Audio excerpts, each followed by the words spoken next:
There will be a global world order. The stage is being set.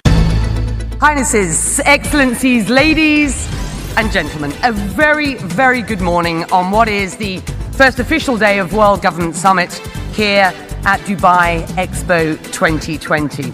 And the title of this session, Are we ready for a new world order?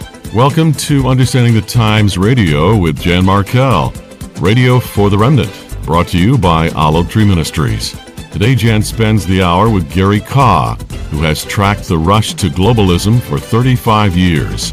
Global leaders are blatant in their wheeling, dealing, and scheming for a kingdom ruled by the global elite and the man with a plan called the man of lawlessness in the Bible. But his kingdom will implode after 7 short years, just as Nimrod's did at Babel. Here is today's programming. The very fact that we can look at our world today and see that the idea of a global economy, a world government, and even ultimately the attitude of the toleration of a world religion is becoming more and more the mindset of the times. It's what the Germans called years ago the zeitgeist, how you view the times in which you live. The mindset of this time, the zeitgeist of our time, is so pervasive that everybody is thinking that way, society is moving that way, certainly the media is promoting all of this, and ultimately there will be a global world order. Now, we can resist at times, we can vote in another direction at times, we can use our free democratic rights to stand up for what we believe, but mark it down, it's ultimately going to happen. Now, the economic part of it feeds your wallet. And so people say, well, what's wrong with that? Let's have prosperity. That'll be good for me. But as you give up your individual rights, as you give up your national sovereignty in order to gain those things, eventually you're under the control of a system that has no place for God, no place for the Bible, no place for biblical morality. In fact, the tragedy about the new Europe is that in the Constitution of the European Union, there is no mention of religion at all or God at all. God has been pushed out of the scene completely and entirely. It's the attitude that we can run the world by ourselves with our own ability, with our own intelligence, with our own power, with our own influence. And when man is ultimately in charge, the kingdom of man will be centered on man's desires and on self-promotion of our interests, and eventually God is forgotten, the things of God are forgotten, the principles of God, the morality of God, the very purpose of God for mankind is then eliminated from society. It's no different than you had way back in the book of Genesis at the Tower of Babel when the people of ancient Babylon determined that we'll build a ziggurat, the tower that leads to heaven itself, we'll work our way to heaven, we'll build the great society, and we can do it without the God of the Bible, and the judgment of God fell on that society. Thank you, Dr. Ed Heinzen, for introducing today's programming for me. I felt he summed that up in about 2 minutes or so. Glad you can join me for Understanding the Times Radio today. And you've heard me on this program for years, actually, talking about a coming one world system outlined in Revelation, certainly Revelation 13, a system whose stage is being set today for a world of tomorrow. And that globalist empire will be ruled by the Antichrist, a tyrannical leader that the Bible calls the beast and the man of sin or lawlessness. In the meantime, the globalists are stirring things up, preparing the way for the coming one world system. They do that through war, through pandemics, through meddling within nations to destabilize many of them, through the, I call it the crazy green agenda.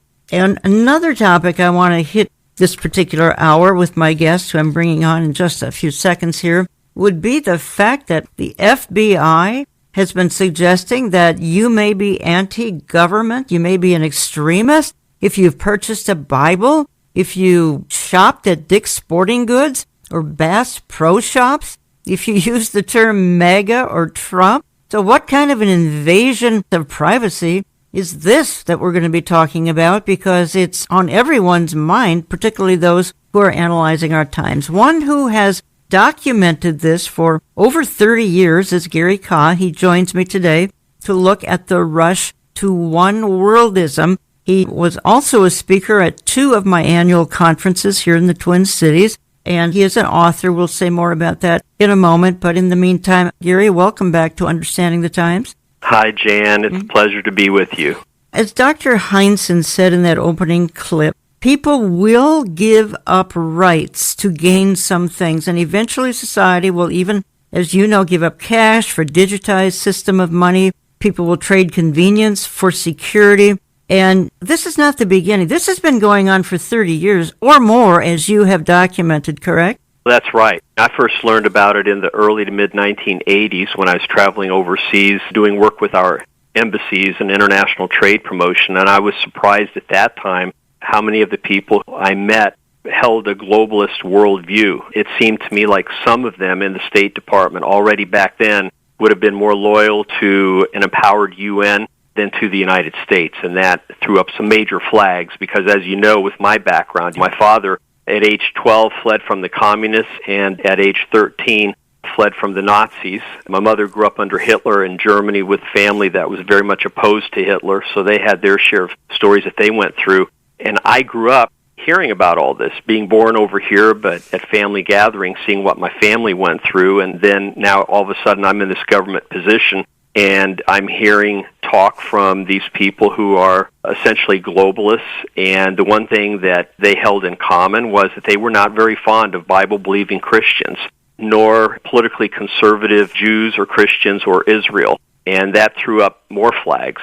Again, this was in the 1980s, and that's what first prompted me to begin researching these matters, and then eventually I was, and this had to be the Lord, I was invited to join 2 different organizations that were actually part of this globalist agenda, and through that was able to get an inside look, and that led to the writing of my book, En Route to Global Occupation, which came out in early 1992.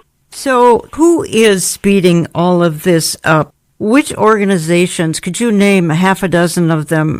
Back in the day, I became familiar with organizations, of course, like the Trilateral Commission, the Council on Foreign Relations, the Club of Rome, the Bilderberg Group. All that was well underway already in the 1980s. But a short time later, the World Economic Forum began coming on the scene, at first in a small way, but a lot of these organizations and groups that I just mentioned seemed to feed into that organization. And under Klaus Schwab's leadership and people like Bill Gates and other very wealthy individuals, George Soros, feeding into it, it's become quite a powerful organization.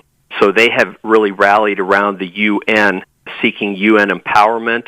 You have Secretary General of the United Nations, Guterres, who, as the former president of Portugal, also, during part of that time, was the leader of the Socialist International. And if people haven't heard of that organization, that is the mothership of practically all socialist/communist groups in the world. He was the head of that, and now he's the head of the United Nations. And most people have no clue. They don't realize that, how radical of an organization that is. And then there's Ghebreyesus, who's the head of the World Health Organization, right. And he was an Ethiopian socialist revolutionary leader. So his reward was being made head of the World Health Organization. You've got people who are staunch globalists/Marxists in some cases who are now heading up the UN. You've got the World Economic Forum and other groups that feed into them, completely propping up the UN, trying to give that organization more and more power. And then you also have Pope Francis, who through his group, Guardians of the Council for Inclusive Capitalism, you're looking at over $30 trillion that can be moved around fairly quickly just through that organization. And they also feed into the World Economic Forum. Those Guardians, by the way, the Pope put Lady Lynn Forrester de Rothschild in charge of that group. So you've got some of the big banking families tied into this as well, who've been in it for a long, long time, like the Rothschilds, the Rockefellers in this country, and so on. And then I have to mention King Charles. Whether people realize it or not, he's become viewed as the de facto leader of the global environmental movement. And it goes all the way back to 1992 and the Rio de Janeiro Earth Summit that pretty much kicked off what I call the hyper-global environmental movement that also pushes for global government. And so he's part of this and was a keynote speaker recently at a meeting in the Middle East. And just a couple of others I'd mention, investment groups like BlackRock, Vanguard, and others. People give and trust these organizations with their money because they know how to make money, but then they use that money, they invest it, and they're able to vote stock in corporations and gradually take over the world. And it's not just them, but other groups cooperating with them. So there's an economic side, a political side, a religious side. They pretty much by now have all the bases covered, and the problem, Jan, is these people are now the ones in control, and it's much more difficult to get them out of control once they're in. Well, Gary, I want to go down a pathway because you opened the doors, and that's the World Economic Forum, because they just met in January in Davos, their 54th annual meeting. The theme was rebuilding trust. I think they feel they blew it in the previous year, probably the previous 3 years, because of a certain health crisis that came on the scene. They welcomed over 100 governments this year at the 54th annual meeting, all major international organizations. They had civil society leaders, youth representatives, social entrepreneurs, news outlets. But I think one of the biggest takeaways for me, and I'm going to play this very short clip of Yuval Noah Harari talking about the one person that's standing in the way of their plans would be Donald Trump, and he's very open about this. Are you concerned that Trump might be elected again shortly? I think it's very likely. And if it happens, it is likely to be the kind of like the death blow to what remains of the global order. And he says it openly. Now, again, it should be clear that many of these politicians, they present a false dichotomy, a false binary vision of the world, as if you have to choose between patriotism and globalism, between being loyal to your nation and being loyal to some kind of, global government or whatever. Gary, that was just a month ago in Davos. Again, that was Yuval Noah Harari, an Israeli. He's a thinker, commentator. He's part of the World Economic Forum leadership. I think what astounds me is they're so blatant, they're so upfront. Look, the man who's standing in the way of our agenda is Donald J. Trump. Now, making this comment is not a political statement by you or me. It's just a fact. This is the way they're thinking. Yes, getting national sovereignty away from the countries of the world, that has been their biggest task in order to have a new global society, a world government organization, and a global economy as part of that world government. So here in the United States, you have a people who have been fiercely independent because our ancestors, for the most part, came to the United States to get away from kings and autocrats and tyrants telling them what to do. So getting the U.S. on board, they thought they could do that by putting the UN on U.S. soil, whereas the League of Nations was in Geneva. And that helped their cause some, but people have become more and more skeptical, seeing that the UN's interests most of the time are not those interests of the U.S. They don't have our best interests in mind. They simply don't. So this is all about power and how to consolidate that power globally. And they see Trump as standing in the way in the U.S. because he's been very outspoken against globalization. Yes, he has. Very outspoken. It troubles me because, and again, not a political statement here, but even Alex Soros came out a week or 10 days ago and suggesting, quite bluntly, assassination. So when we start talking up front about using those kinds of terms in public, I get quite shocked. I really do. Yeah, they want to make the world more and more interdependent, so they cannot have an independent U.S. And the first thing Trump would do if he's reelected is the energy, the oil would flow again within the U.S. We have enough oil for the next 50 years or more, and that would run our economy and make us less dependent on the rest of the world, and they cannot have that. So that's just part of it. And, of course, the border crisis, that's very intentional. If people haven't figured that out by now, this is just one other way that they're trying to bring down the United States and destroy us from within so that we're easy prey for a takeover. So they promoted the idea of a polycrisis, claiming that the world is now contending with multiple crises. Again, pandemics, climate crisis, multiple wars. I might go there in a moment here. Economic turndowns. The World Economic Forum is warning that even as we turn our attention to new crises, the old ones persist. That's their words. Now, Gary, they're talking about a coming pandemic that is 20 times more deadly than COVID. I want to introduce this, and then I want to get your comment on it. World leaders gathering in Davos, Switzerland this week are going to discuss Disease X, a hypothetical virus 20 times deadlier than COVID-19. Addressing a global pandemic is also something that a next U.S. president might face. But what exactly is a Disease X? According to the World Health Organization, Disease X represents the knowledge that a serious international epidemic could be caused by an unknown pathogen. Let's bring in Dr. Amish Adalja. He is a senior scholar at the Johns Hopkins Center for Health Security. Thanks so much for being with us. COVID-19 has killed almost 7 million people worldwide. What would a virus 20 times deadlier be like? And is that a possibility that we could see in our lifetime? It's definitely a possibility, because if you look at COVID-19 and compare it, for example, to the 1918 influenza pandemic, you can see that it is magnitudes less deadly than 1918. And there are strains of viruses that have very high mortality rates that could develop the ability to transmit efficiently from human to human. If we did so poorly with something like COVID-19, you can imagine how poorly we would do with something like a 1918 level event. Do we know, and maybe this is one of the things they're trying to work out, but where a pathogen like that could originate from as these world leaders think about how to combat such a thing? Likely these types of pathogens are going to be respiratory viruses, and they may be viruses that are circulating in certain animal species but are not able to transmit yet efficiently between humans. So that could be in bats, like COVID-19, it could be in birds, like bird flu, or it could be some other type of animal species, swine, for example. And it's really about that interface between humans and animals where interactions are occurring that these types of viruses get a foothold. Most of them will die out, but what we worry about is one that can spread efficiently, the way 1918 did. And so what kinds of preparations might they be talking about? And are there certain roadblocks that we learned about from COVID-19 that just need to be cleared in terms of within individual countries, but then also cooperation across countries? What kinds of topics do you think they're talking about as they discuss Disease X?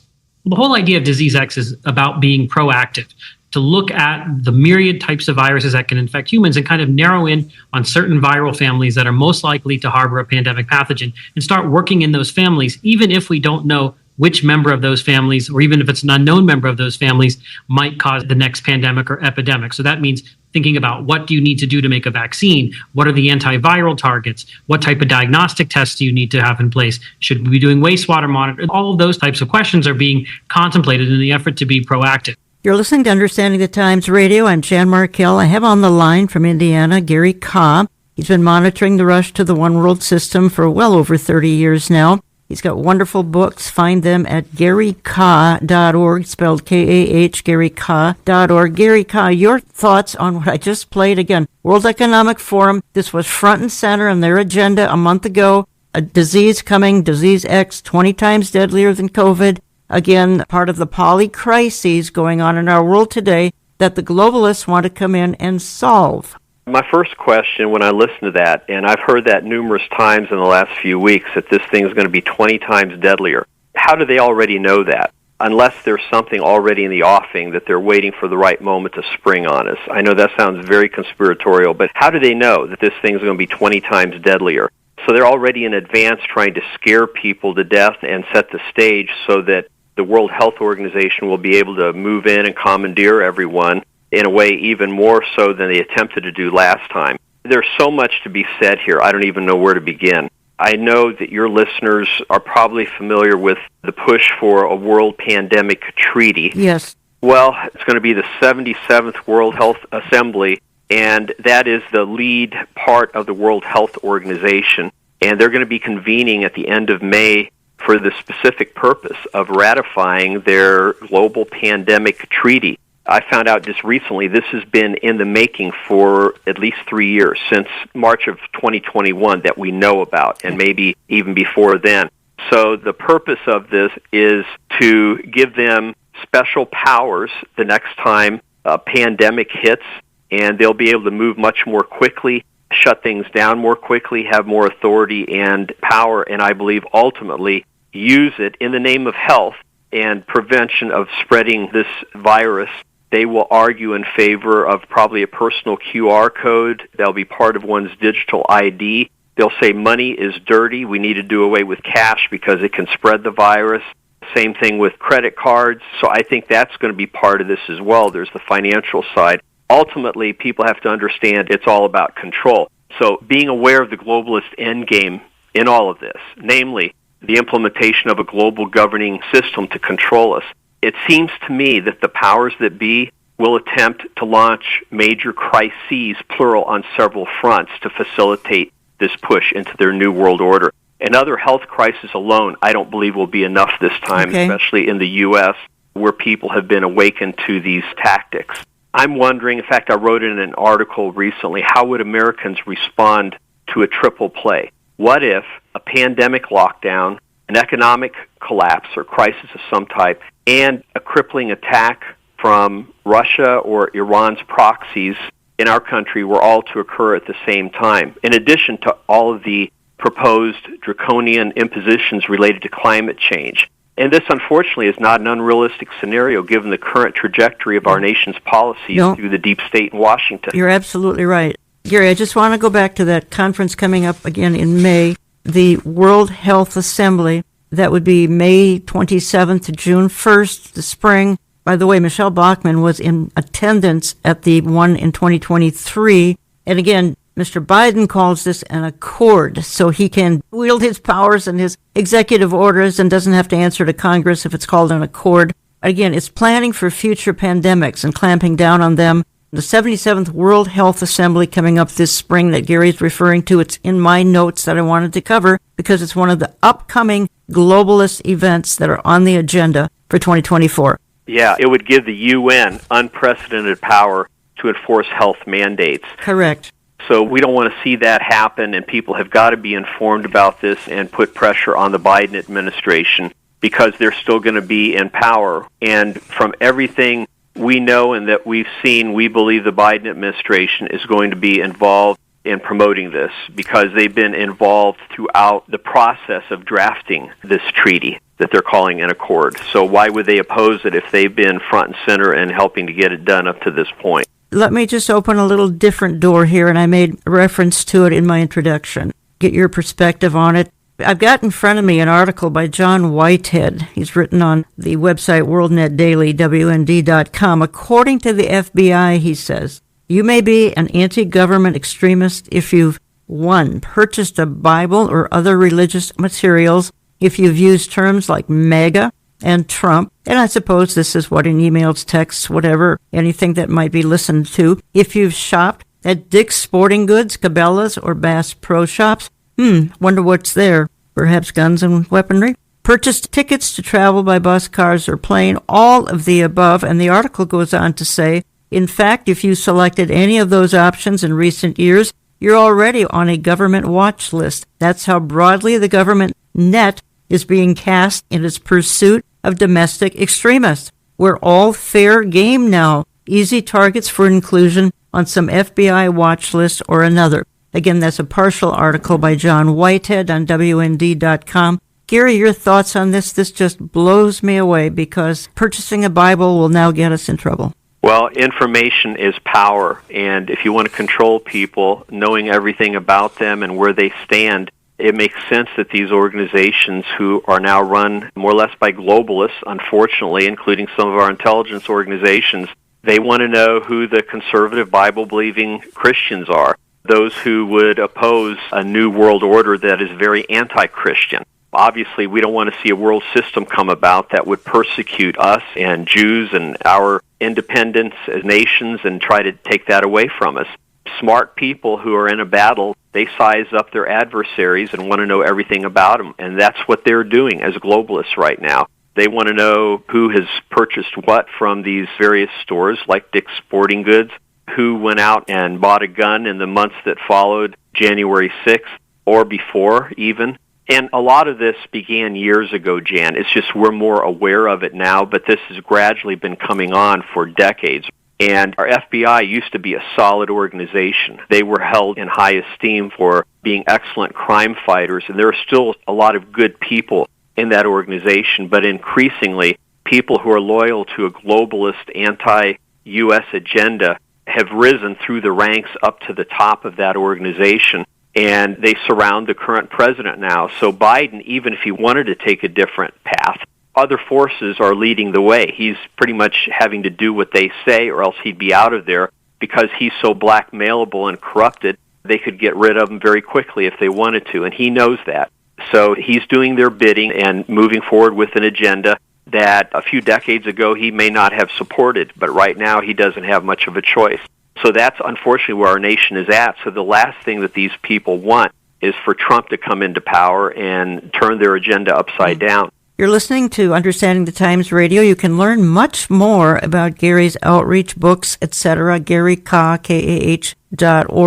When I come back, here's where I want to go for part 2 of my programming. What about this COP28 and forthcoming COP29? Whoever would have thought that the climate agenda would become front and center of the new global spotlight of the One Worlders, focusing on the green agenda? Why? Why is that their obsession? I also want to talk about, for a minute or two anyway, the Summit of the Future coming up in September of 2024. My guess says this may be the most important global gathering to date. What about the World Government Summit coming up in February in Dubai, United Arab Emirates? See, they don't get any more obvious, frank, and blunt than they just call these summits the World Government Summit, because their plan, the One Worlders, is global government. One way or another, by hook or by crook, they are planning on a world with a single ruler. They just don't know. It's going to be an ignominious 7 years where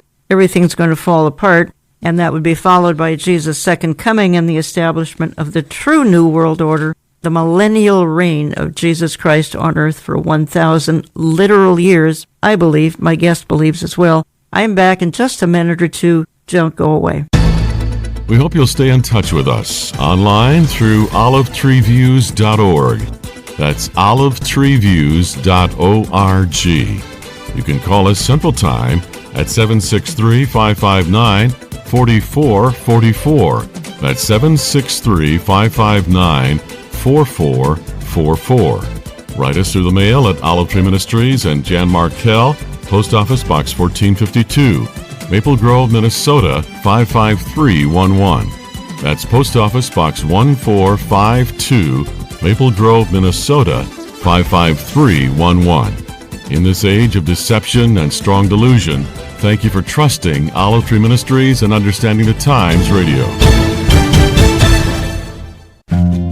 We are looking forward to our winter Understanding the Times one-night prophecy event, Thursday, February 22nd, just outside of Minneapolis, Minnesota. Our guest will be Mondo Gonzalez from Prophecy Watchers. The time is 7 p.m. Central Standard Time, and you can attend or live stream at no cost. The event will be at Revive Church in Brooklyn Park, Minnesota, 7849 West Broadway Avenue. Doors open at 6 p.m. You can live stream the event at markhenryministries.com. That's markhenryministries.com. Mondo Gonzalez is one of the radio and TV hosts of the Prophecy Watchers program. He is the author of the book The Red Heifer Ritual, the last piece of the Third Temple Puzzle. The evening will include much discussion about world events as we await his return. Join co-hosts Jan Markell and Mark Henry Thursday, February 22nd, 7 p.m. Central Standard Time for our Understanding the Times winter event.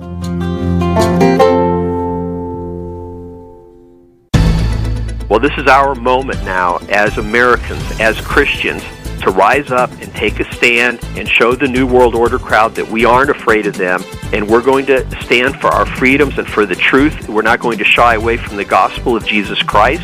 He has not given us a spirit of fear. He's given us boldness.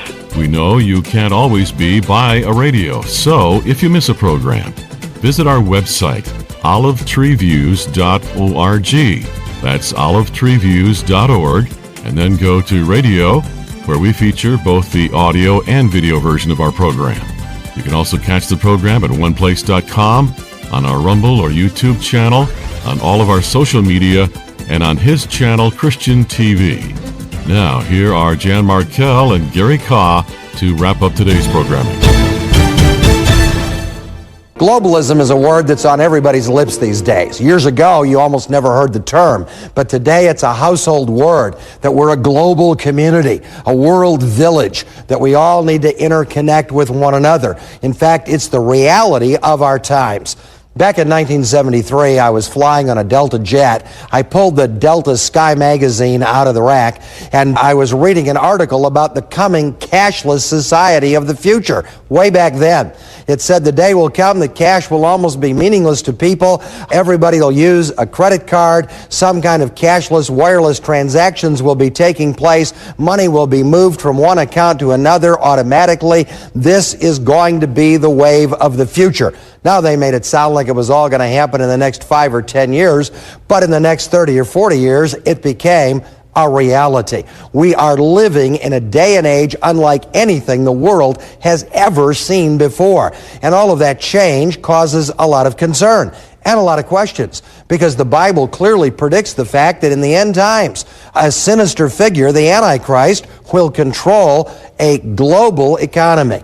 Now, in commenting on this, in my book, Antichrist Rising, I make this statement on page 105, and I want to read it to you right out of the book. There's certainly nothing morally wrong with computers or televisions or satellites or cashless financial transactions. But many Christians are concerned where all of this might lead. It appears that we are slowly becoming the victims of our own technological advancements. We're being swept down the corridor of time to an ominous date with destiny, steadily moving toward the inevitable globalization of our planet as national identities and interests continue to be submerged by the global worldview. Today, the attitude of the world is we're only concerned about what's good for the rest of the world. We really don't care about you. Welcome back to Understanding the Times Radio. Talking for the hour with Gary Kyle. I'll get back to Gary in just 1 minute. Just want to say that I actually have a DVD I made some 3 years ago, Hidden in Plain View, The New World Order in Bible Prophecy. It's in my online store, olivetreeviews.org, olivetreeviews.org. I look at the topic for over an hour that we're talking about on air today. Try to cite the organizations and individuals going back many hundreds of years, actually, who put it all into motion. Again, you can find Gary's books at garyka.org. Quick heads up that our winter magazine is out. You might want to sign up for both our e-newsletter, which is about once a month, sometimes twice, or the print magazine. Go to olivetreeviews.org and go to newsletters. Check out our prayer wall where you can post prayer requests and actually see people responding to them. And again, if you are on YouTube, be careful. Hundreds of our videos stolen, altered. So look for subscribers. Currently, 205,000 subscribers. Any other channel on YouTube is stolen, it's hijacked, it's altered. It is trying to create chaos. Now, let me move on quickly, by the way. Check out Gary's magazine. It's quarterly. Hope for the World, garyka.org. Gary, quickly here, I want to hit a few more things as time allows. Whoever would have thought, when looking at globalism, did you ever expect that climate would be front and center for these people? Again, we've had COP28 the month of December, COP standing for Conference of Parties, COP29 coming up end of year. King Charles, seen as the leader of this, as you referenced. When was he anointed for this? To answer your first question, I have been aware since the 1980s that the environment and climate would be center stage in this agenda toward globalization. It was in the mid-80s that I was invited to join the World Constitution and Parliament Association, pushing in favor of a world government. And at that time, they put out for their members a list of 49 reasons for why we need a world government. And almost a third of them had to do with the environment. So we knew it was coming, but it was in 1992 with the Earth Summit in Rio de Janeiro that all this was really launched in more of a public way. Some of the key figures involved in that were Stephen Rockefeller, Maurice Strong, Mikhail Gorbachev, Prince Charles at that time, Al Gore to some degree. And that's when it began to gain traction. In fact, an Earth Charter was drafted, and then you saw more and more the media picking up on this and beginning to warn people about the impending doom with the environment unless something is done. And then over the last 10 years, it's just taken off exponentially. And the thinking behind this is, okay, if we can make the environment appear to be a global problem, global problems demand global solutions, right? If it transcends national boundaries, and so that plays right into the UN power grab. The UN needs more power and authority to deal with the issue of the environment. It was global warming. Now it's climate change because some parts of the world are getting colder and others are warmer, so they have to just keep people engaged in all of this. Ultimately, they want to dictate to us how much energy we use, when and where we use it, where we live, how we heat our houses, pretty much everything, because energy runs our lives. And again, that's why they want the U.S. to be interdependent and not independent for our energy resources, because that's a big part of this climate agenda. And what I'm impressed by, and not in a good way, are the number of very important people who have signed on to it, as you've already indicated, starting with King Charles, Pope Francis. Of course, I call him the vicar of the New World Order. We've got, as you've referenced, the Rockefellers, and you referenced in one of your messages, even National Education Association, all religious leaders from every denomination, including, Gary Kah, evangelicals have signed on to the Green Agenda. Yeah, you've got Pope Francis, who a couple of years ago launched his Global Compact on Education, which deals heavily with this issue of the environment and climate change, and really a socialist agenda.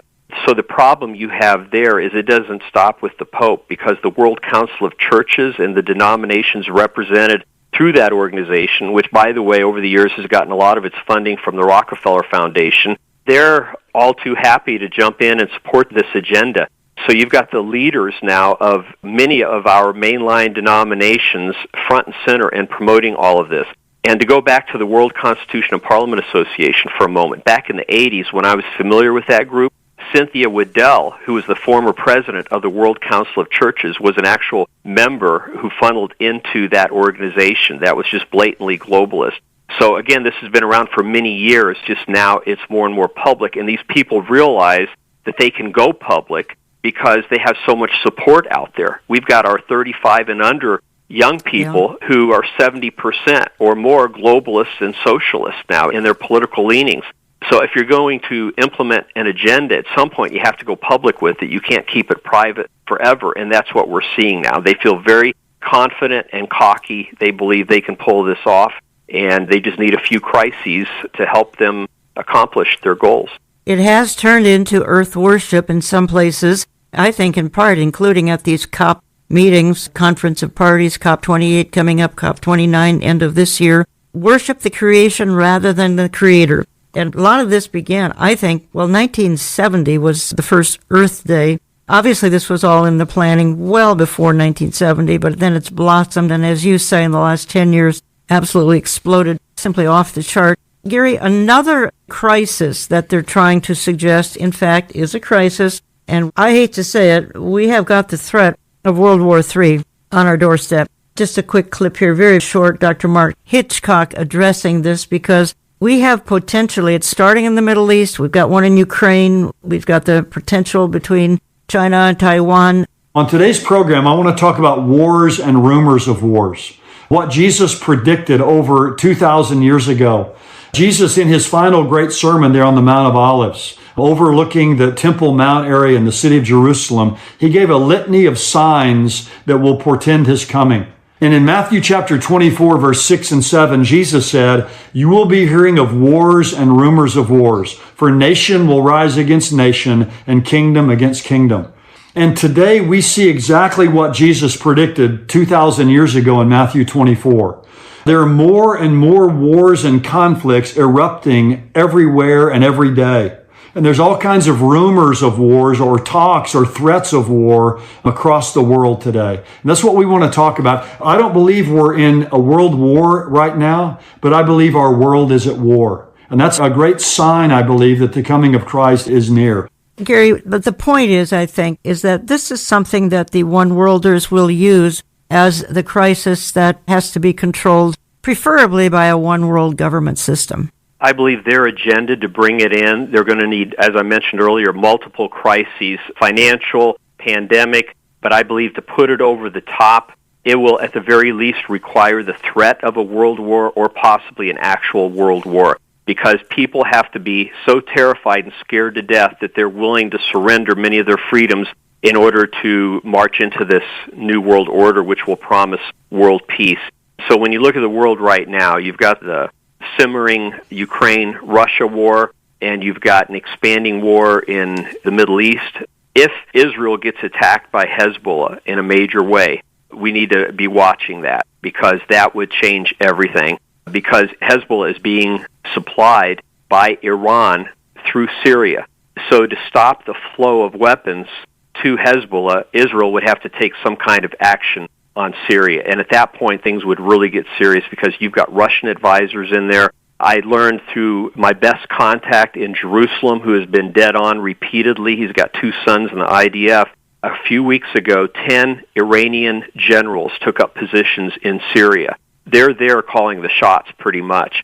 So if Israel is forced to have to deal with Syria directly, then all of this expands, and you could literally have the Ukraine-Russia war and the war currently limited to Israel and Hamas expand into one massive world war, and then who knows what happens from there. So we're keeping a close eye on that. But if the globalists want it, it's so easy for them to stir things up. It's much more difficult to keep the peace, but it's very easy to get a crisis going in the Middle East, especially with all the terror groups and cells that globalists have inroads with.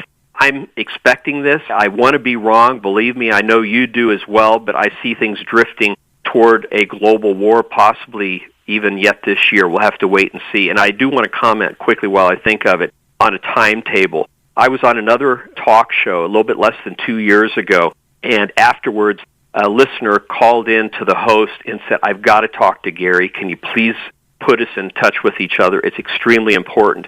That took place. I ended up talking to this individual for about an hour, and he became involved in the One World movement through the back door, through the environment, because of a legitimate environmental concern he had on his property, and it brought him into the global environmental movement, and he didn't realize it. It was basically part and parcel with the globalist movement. And he ended up being mentored over time by a very prominent figure within the World Economic Forum.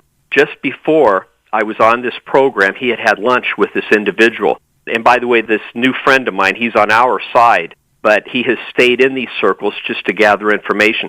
So he asked his contact, his so-called mentor, as quickly as things are moving along, do you believe that the Great Reset could still lunge forward and move forward quickly this year? And he barely got the question out of his mouth, and the guy said, 2024, 2024, just emphatically. So this gentleman wanted to tell me that at that time, about 2 years ago, they were specifically targeting 2024 to just shake things loose in a major way. Now, a lot can happen in 2 years. I don't believe in setting dates. I believe that's the quickest way to lose credibility. But it is helpful to know what our adversaries have been planning. So I think the U.S. election is going to factor into this. I believe they're watching that closely. And if they believe that Trump might get in, who knows what they will try to pull off between now and then or right after the elections later this fall.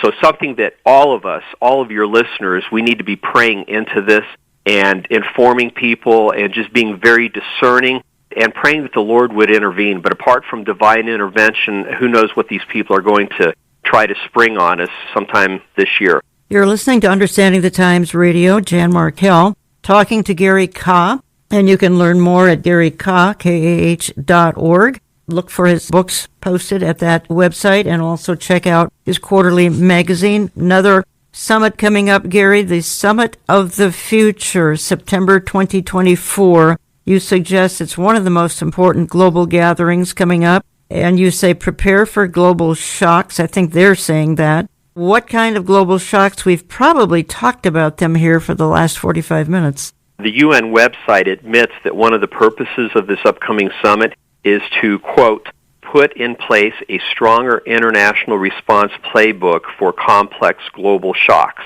maximizing the use of the Secretary General's convening power in the form of an emergency platform, end quote.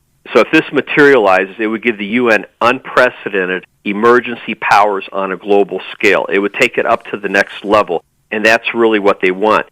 Many of the details of the UN sought-after emergency platform were first presented last March in a policy paper, and that policy paper gave several examples of what could extend emergency authority to the UN. And get this, the list includes a major climate event, a future pandemic development, a global digital connectivity disruption, and by that I think they mean like a cyber attack or EMP strike, also a major event in outer space, among other quote-unquote unforeseen risks. So almost anything could be construed as being a global emergency that would kick all of this into effect if they get this emergency power approved. And again, a lot of this hinges on what happens in May when they're going to try to ratify the global pandemic treaty. Also, another quote here, in a paper, the UN Secretary General Guterres declared, quote, "I propose that the General Assembly provide the Secretary General and the UN system with a standing authority to convene and operationalize automatically an emergency platform in the event of a future complex shock of sufficient scale, severity, and reach," end quote. So they're going to try to get this through between May and September. Yeah. So very important meetings, unprecedented meetings, with ramifications that may be irreversible if this goes through. And every country who is a member of the UN or the World Health Organization would be obligated to abide by whatever emergency dictatorial powers result from this. And so I am a strong advocate of completely getting out of the UN. I'd even go so far as to boot the UN out of U.S. territory. And I'm hoping Trump, if he gets elected, would actually do that. It may be wishful thinking, but this is a very dangerous organization that is run by socialists, not just socialists, but hardcore Marxist type of individuals.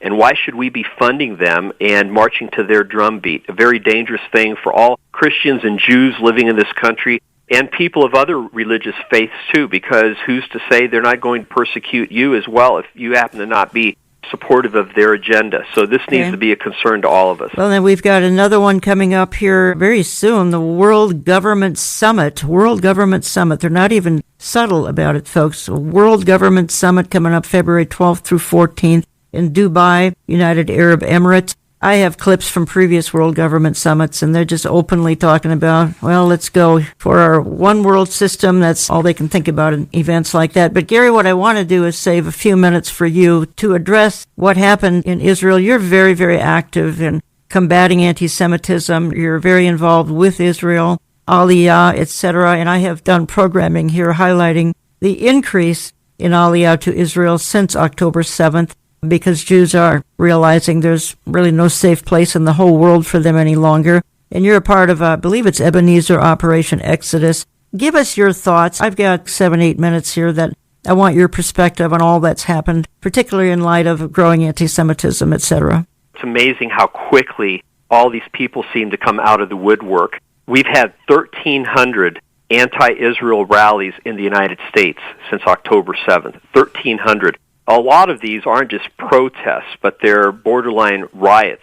When you look at Sarah Carter of Fox News, who's been covering some of this, we've said prayers for her because it looked like she was in danger, like they were going to lynch her in the middle of some of these hostile crowds.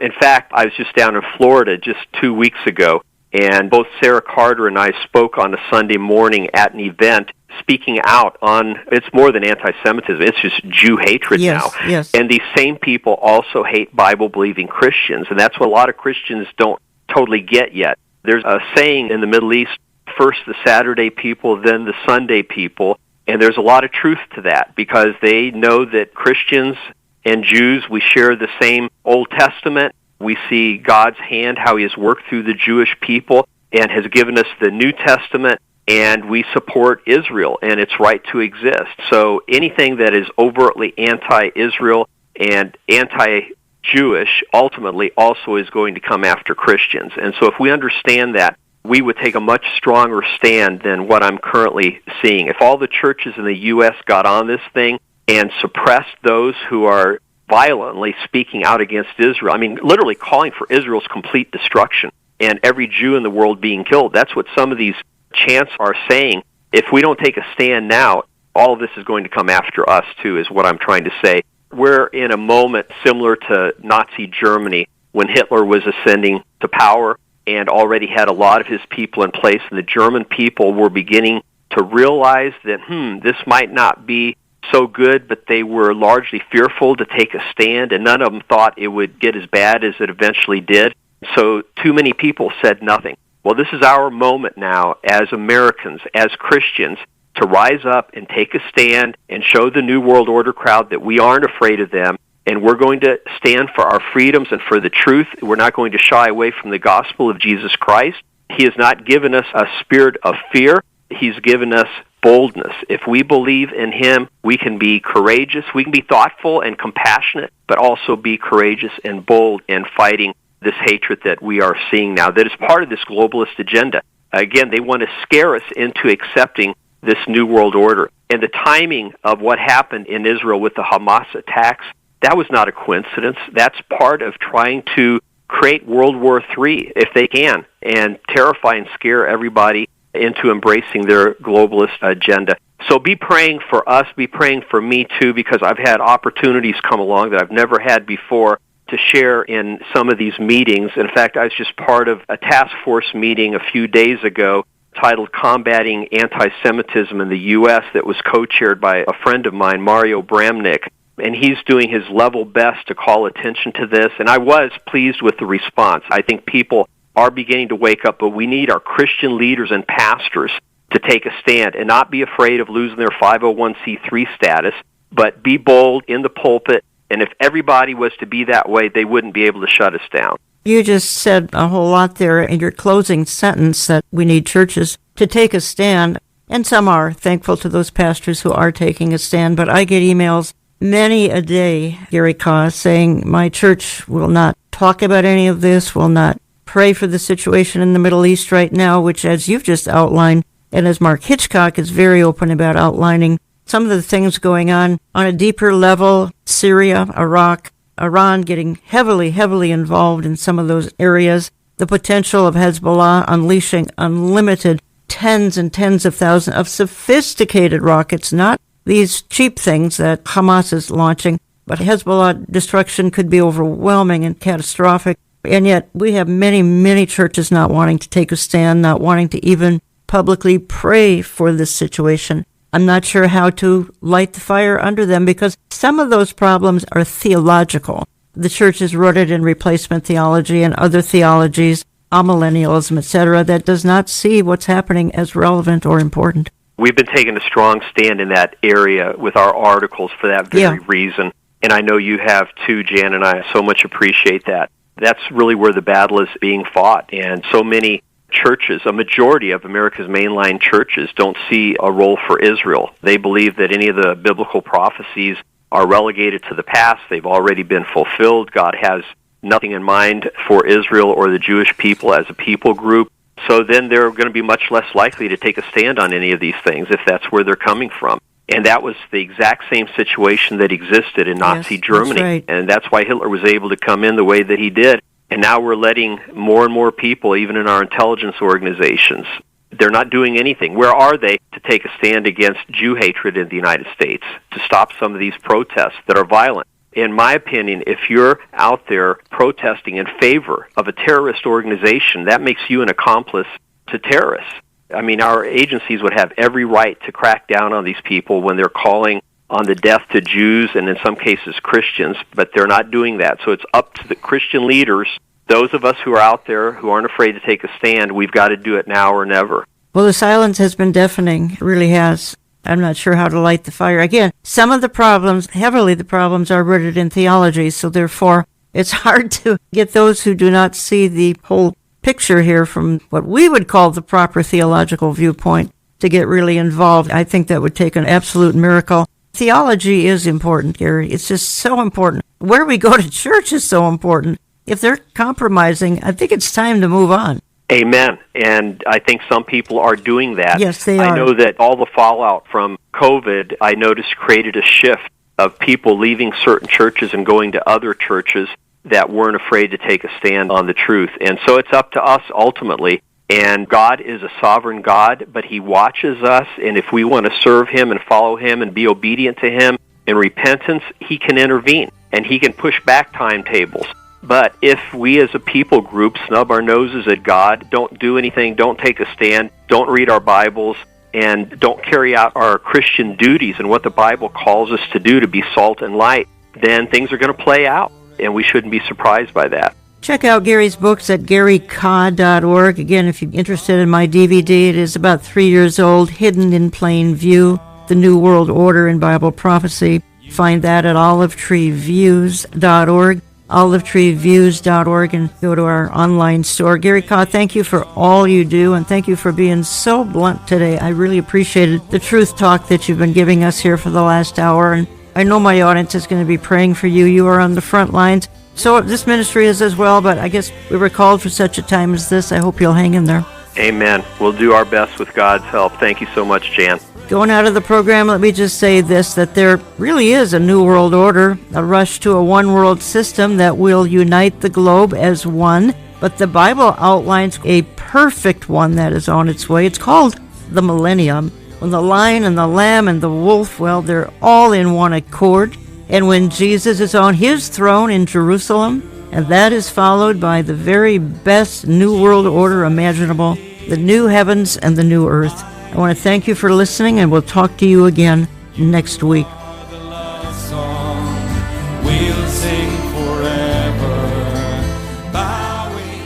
Contact us through our website, olivetreeviews.org. That's olivetreeviews.org. Call us Central Time at 763-559-4444. That's 763-559-4444. You get our mail when you write to Olive Tree Ministries and Jan Markell, Box 1452, Maple Grove, Minnesota, 55311. That's Box 1452, Maple Grove, Minnesota, 55311. All gifts are tax deductible. You have a front row seat. The stage is being set.